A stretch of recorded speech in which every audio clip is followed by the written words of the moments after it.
Good morning and merry meet. So again, this is an early morning video here in Norway. So yes, I'm visiting my mother for Christmas holidays, and she usually has the television on and so on and so forth. So I feel that the best time to make videos is early in the morning before she gets up.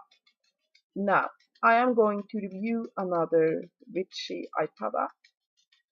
However, before I start, I want to have one message to those that might watch this video, and that is that uh, basically bullying on my channel will no longer be tolerated.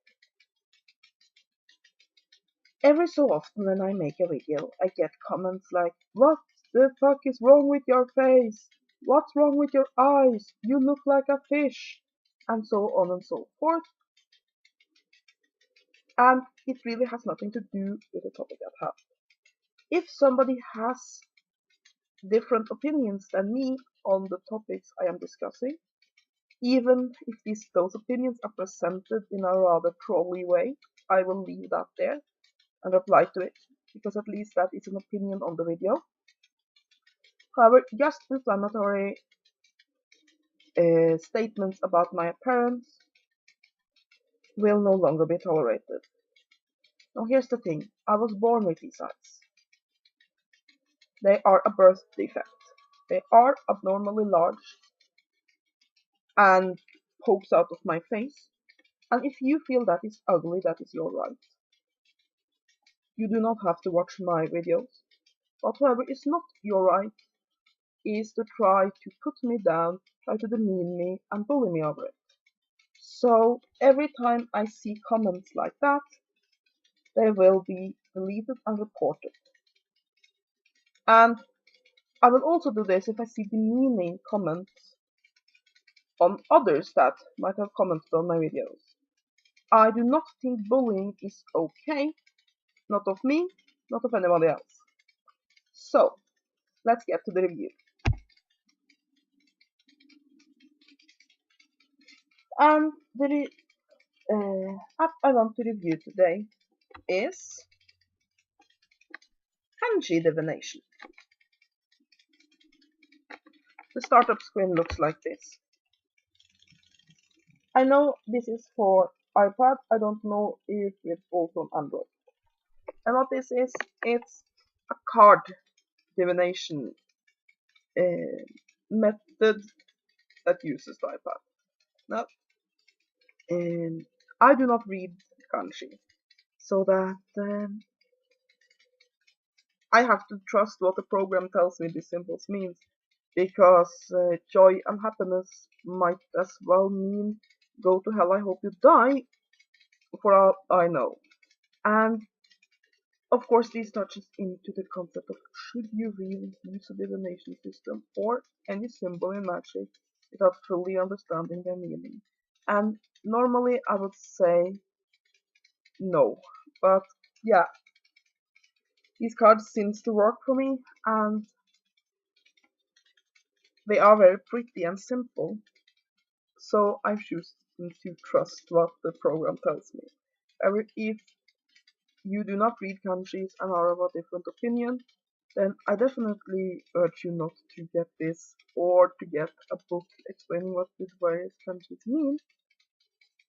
I also think that, from what I understand of kanjis, it's a bit oversimplified what this program tells you, so that is that. Just to get that out of the way.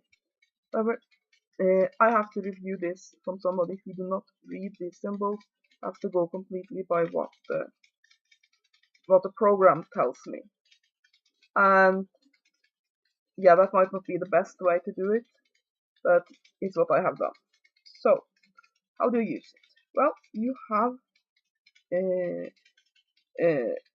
three options here. You have table of cards, choose a card, and about oracle.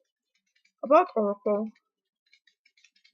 basically just tells you, gives you this screen,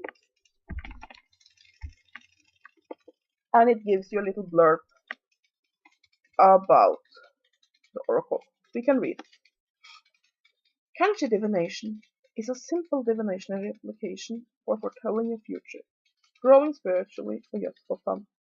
It consists of a virtual 240 card deck, which provides spiritual insight into your present and future. The Kanji are a large set of characters that make up the ancient language of China. These characters originally held both spiritual and communicative meaning, uh, relive the spiritual interfaces of these ancient symbols with Kanji Divination. That's what it says. And then you have choose a card, which is the divination part, and then you have table of cards, which just is the startup screen, which on the side here just lets you scroll through all the cards, and then like there's a lot of stuff. So choose a card. Oops, sorry.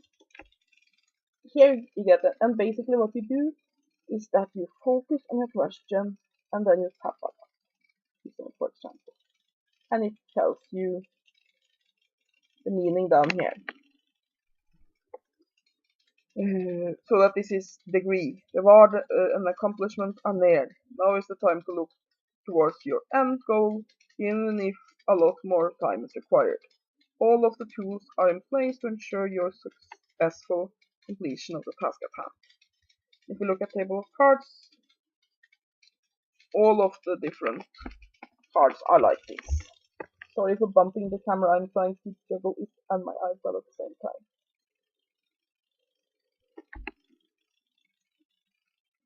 So yeah, do this system work? Well, for me it gives rather okay divinations when I want to have a very quick one on the go. I mean, I love using tarot cards, and I also have used virtual tarot cards, and I have to say that it's so much better to use actual cards. But, I mean, on the go, you might not have the time to, or place, to shuffle a deck, lay them out, and so on, and then this is a pretty good substitute. And I do like oracle cards. This is oracle cards, not tarot. And yeah, for a quick little divination on the go, it's not bad. Now, some people might feel that using electronics for spiritual work becomes wrong for them, and I completely respect that.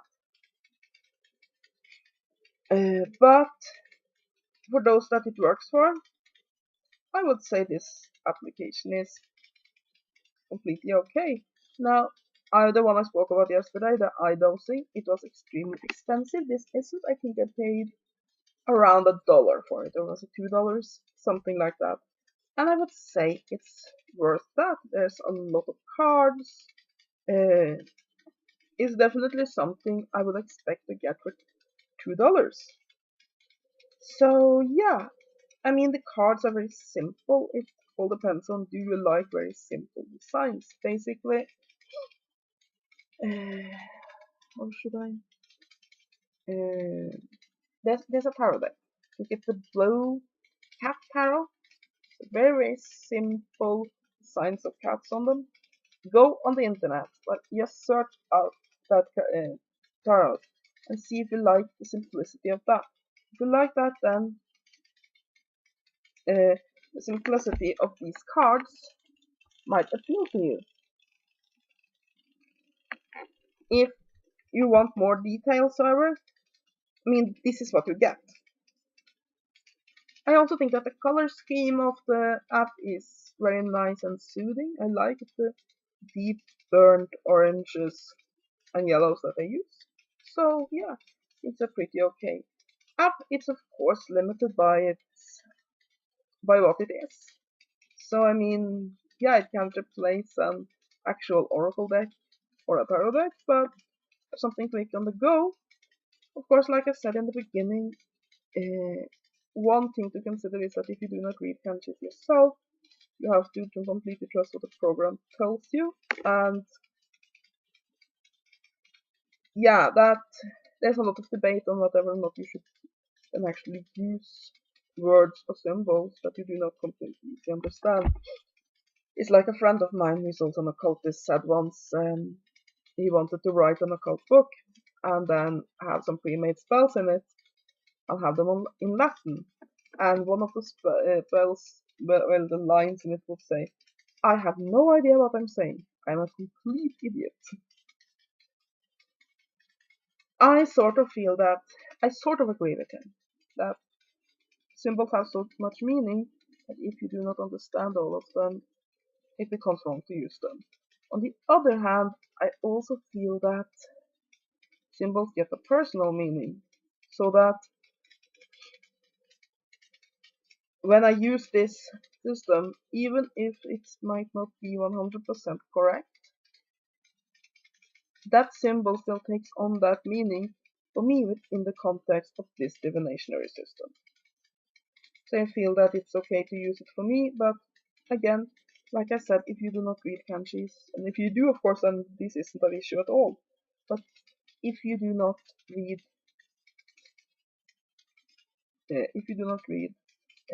kanjis, then that might be something to consider.